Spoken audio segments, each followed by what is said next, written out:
So welcome back to all of you. तो आज के इस वीडियो में हम लोग डिस्कस करने वाले हैं 11th क्लास की बिजनेस स्टडीज़ का टॉपिक, ठीक है, जिसमें हम डिस्कस करेंगे सेकंड चैप्टर में हम डिस्कस करने वाले हैं पार्टनरशिप डीड, ठीक है, कि भाई ये पार्टनरशिप डीड है क्या, ठीक है, और इसके कंटेंट्स क्या होते हैं, इसकी क्या इंपॉर्टेंस है वगैरह वगैरह, ठीक है।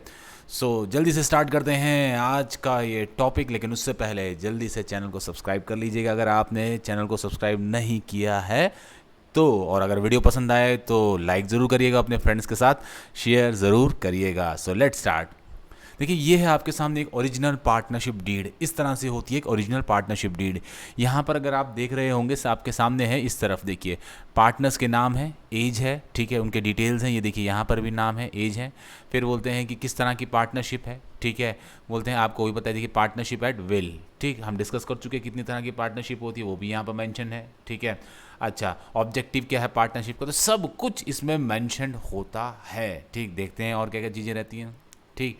इस तरह से एक पार्टनरशिप डीड बनती है। आर्टिकल्स ऑफ पार्टनरशिप पे पार्टनरशिप डीड होती क्या है? Partnership is establish bye an agreement which may be oral और राइटिंग। देखिए कोई भी पार्टनरशिप होती है एक एग्रीमेंट के थ्रू स्टैब्लिश होती है, वाया एन एग्रीमेंट, जो कि ओरल भी हो सकता है और राइटिंग, मतलब सिर्फ बोल कर भी, और रिटर्न फॉर्म में भी हो सकता है।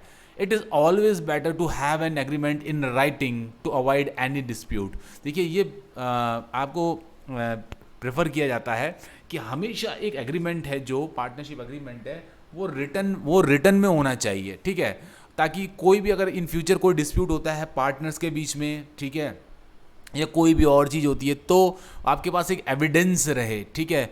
रिटन डॉक्यूमेंट को एज एविडेंस माना जाता है, ओरल एग्रीमेंट को कुछ भी एविडेंस के तौर पे नहीं माना जाता। इसके और भी कई बेनिफिट होते हैं जो हम आगे देखेंगे, ठीक है। The document containing the agreement in writing among the partner is called partnership deed. और जब कोई एग्रीमेंट रिटन फॉर्म में होता है तो वो कहलाता है पार्टनरशिप डीड कहलाता है जी। सो आगे देखते हैं कंटेंट्स क्या क्या हैं इसके, वन बाय वन हम देखेंगे। देखिए सबसे पहला कंटेंट है पार्टनरशिप डीड का, नेम ऑफ द फर्म, ठीक, ये बोलते हैं इंक्लूड करता है कि फर्म का नेम, ठीक है, कि भाई फर्म का नेम क्या है। सेकंड है name and address of all the partners, बोलते हैं, जो बोलते हैं कि पार्टनर्स के नाम क्या क्या हैं, ठीक है, उनके एड्रेसेस क्या क्या हैं, जैसे कि मैंने शुरू में आपको दिखाया था, ठीक, कि जो ओरिजिनल एक डीड थी मैंने आपको शो की थी, आप वीडियो को पीछे करके देख भी सकते हैं वहाँ पे, ठीक है। Nature and place of business, किस तरह का बिजनेस है आपका, ठीक है, मैन्युफैक्चरिंग का है या रिटेल का है, ठीक है, किस तरह का आपका बिजनेस है, तो बोलते हैं कि वो भी आपको बताना पड़ेगा, और किस जगह पर आपका बिजनेस चल रहा है, ठीक। Date and commencement of partnership, किस दिन आपकी पार्टनरशिप है वो स्टार्ट हुई है, वो भी पार्टनरशिप डीड में मेंशन रहता है। Duration of partnership if any, ध्यान दीजिएगा क्या लिखा हो, इफ़ एनी, अगर है तो, कोई ज़रूरी तो नहीं है कि सभी पार्टनरशिप कैसी हो, ड्यूरेशन वाली हो, 2 साल के लिए, 3 साल के लिए, 4 साल के लिए, अगर है तो इस तरह की अगर आपकी पार्टनरशिप है जो पर्टिकुलर टाइम पीरियड के लिए, तो आपको मेंशन करनी पड़ेगी। जैसे क्या था कि जो मैंने एग्जांपल आपको शुरुआत में पहली स्लाइड में दिखाया था, तो वहाँ पर क्या था, पार्टनरशिप एट विल, तो किस टाइप की पार्टनरशिप है वो भी मैंशन करना पड़ता है। यहाँ पर हमारे पास कंटेंट्स ऑफ पार्टनरशिप डीड में एक और है, capital contribution by the partners, तो किस पार्टनर ने कितनी कैपिटल कंट्रीब्यूट की है ये भी पार्टनरशिप डीड में मेंशन रहता है। The amount that can be withdrawn by each partner, मतलब ड्राइंग्स के बारे में भी मेंशन रहता है कि भाई कौन पार्टनर कितनी ड्राइंग कर सकता है, तो ये भी आपको पार्टनरशिप डीड में मिल जाता है। Rules regarding operation of bank accounts, भाई जो पार्टनरशिप फर्म के बैंक अकाउंट्स होंगे उनको कैसे ऑपरेट किया जाएगा, चेक्स पर किसके साइन चलेंगे वगैरह वगैरह, ठीक है। Divisions of profit and losses, भाई जो भी प्रॉफिट या लॉसेज होंगे उनके रिगार्डिंग रूल्स एंड रेगुलेशन, और रेशियो क्या किस रेशियो में होंगे वो भी पार्टनरशिप डीड में मेंशन होता है। इंटरेस्ट ऑन कैपिटल एंड और ड्राइंग्स इफ एनी, भाई पार्टनर्स को इंटरेस्ट ऑन कैपिटल मिलेगा, कितना मिलेगा या नहीं मिलेगा, ये भी पार्टनरशिप डीड में मेंशन रहता है।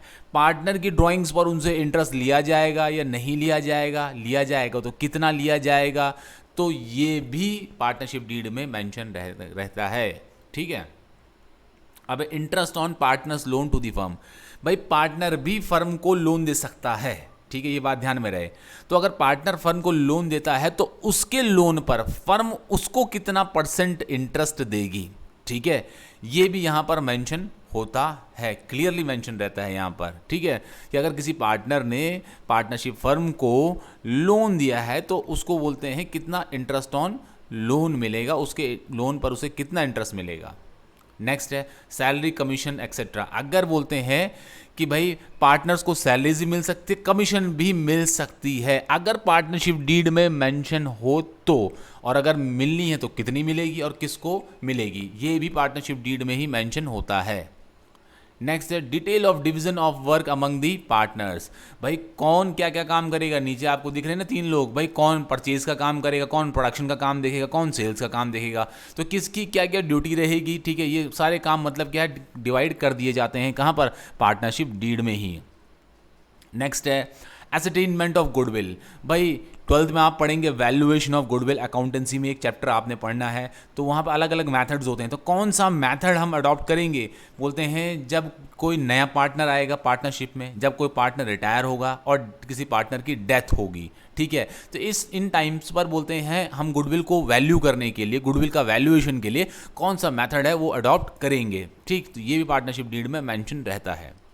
सेटलमेंट ऑफ अकाउंट्स, ठीक है, कि अकाउंट कैसे सेटल किए जाएंगे, जब कोई पार्टनर रिटायर होगा या अनफॉर्चुनेटली उसकी डेथ हो जाती है तो उसके अकाउंट्स कैसे सेटल किए जाएंगे, ये भी यहाँ मेंशन रहेगा।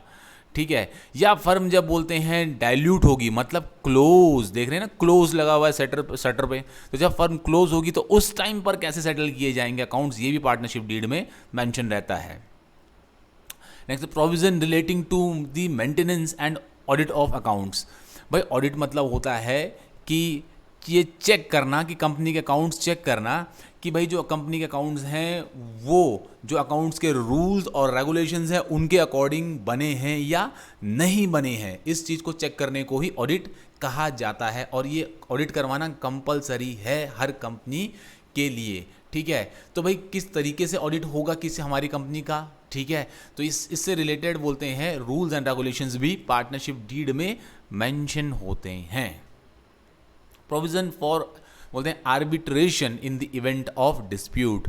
भाई आर्बिट्रेशन मतलब होता है मध्यस्थता, ठीक है, मीडिएशन का काम करना, मीडिएटर का काम करना। अगर कोई डिस्प्यूट हो जाए पार्टनर्स में, ठीक है, यहाँ देख ही रहे हैं आप नीचे, ठीक, कि 2 लोग हैं गंदी सी शक्ल बना के और उनके बीच में एक आदमी बोला अरे भाई चुप हो जाओ चुप हो जाओ, ये कह रहा है मीडिएशन का काम कर रहा है। ठीक है, आर्बिट्रेशन का काम कर रहा है, मध्यस्थता का काम कर रहा है। ठीक है, और अगर फिल्मी भाषा में बोले तो मांडवाली का काम कर रहा है। ठीक है। नेक्स्ट पॉइंट है provision regarding borrowings of the firm. ठीक है, तो बोलते हैं जो प्रोविजंस है कि वो बोरोइंग ऑफ द फर्म्स, कि भाई फर्म कहाँ कहाँ से लोन ले सकती है और किस किस तरीके से लोन ले सकती है, ये भी पार्टनरशिप डीड में मेंशन रहता है। और next right, duties and liabilities of partner. ठीक है, भाई किस पार्टनर के क्या अधिकार हैं, उसकी क्या ड्यूटीज़ हैं और उसकी क्या लायबिलिटीज़ हैं, ये भी पार्टनरशिप डीड में ही मेंशन रहता है। तो ये थे हमारे कंटेंट्स किसके, बोलते हैं पार्टनरशिप डीड के। आज के वीडियो के लिए इतना ही, जल्दी मिलेंगे नए वीडियो में, बोलते हैं नए टॉपिक के साथ। Till then good bye, take care. और हाँ, वीडियो को लाइक करना और सब्सक्राइब करना मत भूलिएगा। Bye bye.